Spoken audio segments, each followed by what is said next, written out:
Your golden sister deserves the inheritance, my father said, swirling his drink like a judge preparing a sentence. You've never been good enough, Emily. Hi everyone, my name is Emily Ward, I'm 28, and that night was the first time I realized my father didn't just underestimate me, he erased me. He leaned closer, his voice low and venomous. You were always the weak link in this family. I just nodded, because arguing with him was pointless. My mother sat quietly beside him, pretending to adjust her pearls, pretending not to hear. My sister, Claire, smiled faintly, as if my humiliation was dessert. Be grateful, Dad said. You have a roof over your head. That's more than you've earned. I bit back a smile. If only they knew. Because while they fought over houses, jewelry, and old trust funds, I'd been building something invisible, something far more valuable. For 6 years, I developed the intellectual property behind the family's tech division, the patents that powered every deal my father bragged about at his dinner parties. And those patents? Every last one was under my name. Not Claire's. Not my father's. Mine. So when he told me I was the weak link, I almost laughed. Because what he didn't realize was simple. He could take the mansion, the cars, and the inheritance. But I already owned the foundation beneath his entire empire. And soon he'd find out exactly what that meant. My father loved power the way most people love oxygen. He couldn't breathe without it. Ward Innovations wasn't just his company. It was his identity. Every award, every handshake, every headline fed his ego like fuel. And my sister Claire? She was the mirror he used to admire himself. Charming, photogenic, obedient. I was the opposite. The quiet one. The one who spent nights in the lab instead of cocktail parties. Dad called me the tinkerer. He said it like an insult. But the truth was, the tinkering had built the company's future, the biometric interface technology that made our firm a leader in secure medical data. I'd spent years perfecting it, and when it came time to file the patents, Dad told me to put them under the company name. I didn't. I filed them under mine. Quietly. Legally. Permanently. When the lawyer called to confirm, I remember him asking, Miss Ward, are you sure you don't want to list your father's corporation as a co-owner? I'm very sure, I'd said. This is my work. He'd hesitated. You understand what this means, right? Oh, I smiled. I understand perfectly. Because the moment Dad decided I was unworthy of the family name, I decided the family empire would one day belong to me. And that day was getting closer than anyone realized. 2 weeks later, my father summoned me to the family estate like a CEO calling a failed intern. Be here by 7, he'd said curtly. We have business to finalize before the legal transition. The legal transition, that's what he called handing everything to Claire. When I arrived, the atmosphere was sharp enough to cut glass. My mother was setting the table, overly polite as always, and Claire was seated beside my father, glowing with triumph in her gold silk dress. Dad didn't even look up. Sit, Emily. This won't take long. He pushed a folder toward me. The inheritance documents. Sign this, and we'll ensure you get a small settlement for your cooperation. I opened the folder. The words intellectual property transfer stared back at me in bold print. He wanted my patents. He wanted my life's work. Claire smirked. Come on, Em. It's just business. You'll be comfortable. I looked between them.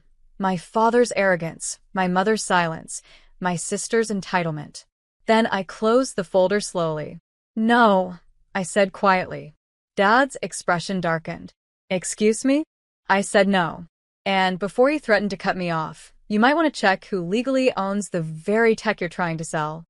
He froze, confusion flashing in his eyes. That was the first time I saw fear in him. And it was beautiful. You can't possibly mean that, my father said, his voice trembling with barely controlled rage. Those patents belong to the company. No, I replied evenly, sliding the folder back toward him.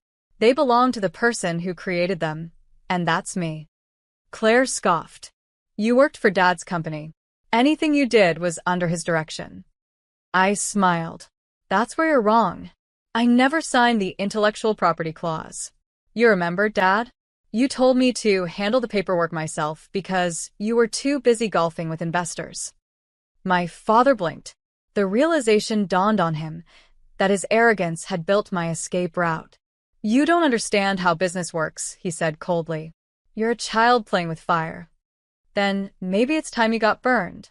I reached into my bag and pulled out a second envelope, my official resignation letter, and a notice to cease all use of my proprietary designs under Ward Innovations.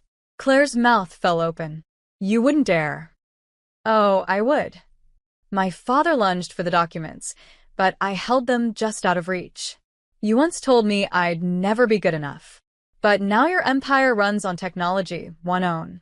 Without my signature, your entire infrastructure collapses. He froze.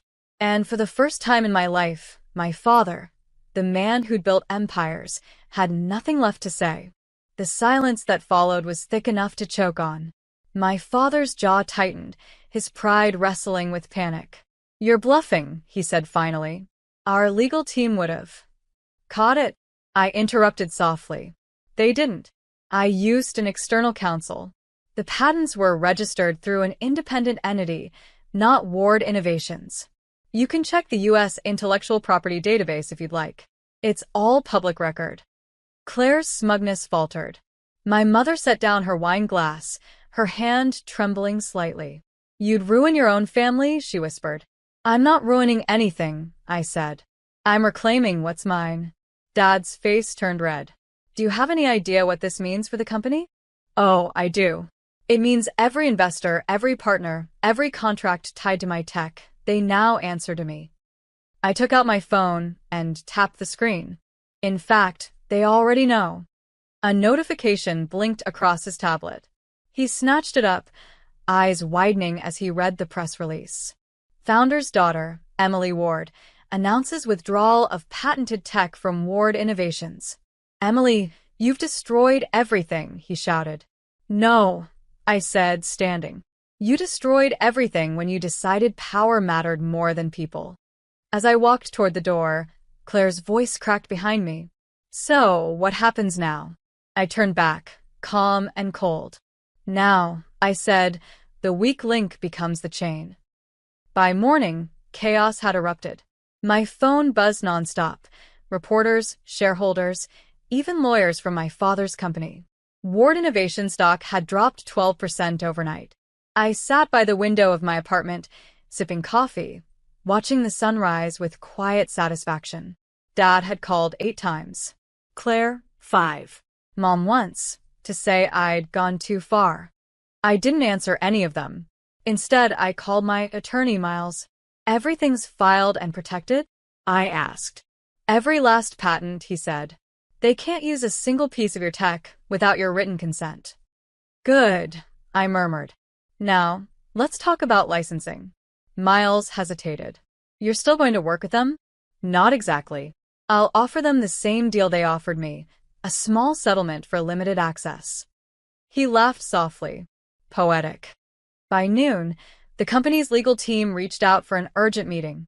My father sounded desperate on the call. Emily, let's discuss this privately, as family. Family? I repeated. Funny how you only remember that word when you're losing. Claire chimed in, her tone brittle. Dad made mistakes, but this isn't how we fix them.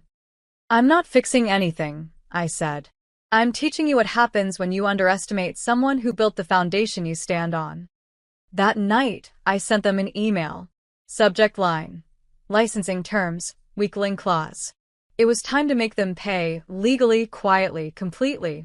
The meeting took place in the glass conference room of Ward Innovations, the same room where my father once refused to let me sit at the table. Now, the nameplate read, Emily Ward, founder, EW Technologies. He didn't even look at me when I walked in, but I could feel the tension radiating off him. Claire sat beside him, pale and silent. My mother clutched her handbag like it might save her from drowning. Let's make this simple, I began, sliding the licensing contract across the table. If you want to continue using my intellectual property, you'll pay annual royalties at market value. 20% of all net profits. My father's jaw flexed. That's blackmail. No, I said evenly. It's business, the kind you taught me. Claire leaned forward. Emily, please can't we work together? I looked her in the eye. You made it clear who was family and who wasn't. I'm just honoring your definition. Dad's voice broke through the silence. You're destroying everything we built. I smiled. No, Dad. I'm preserving what I built and saving your company from legal collapse in the process. He stared at the paper, defeated. Then slowly he signed. I gathered the documents, calm and composed. Thank you. The royalties will be deposited quarterly. Try not to miss a payment. As I turned to leave, the board members stood to shake my hand. For the first time ever, they saw me not as his daughter, but as his equal. Weeks later, the world had adjusted.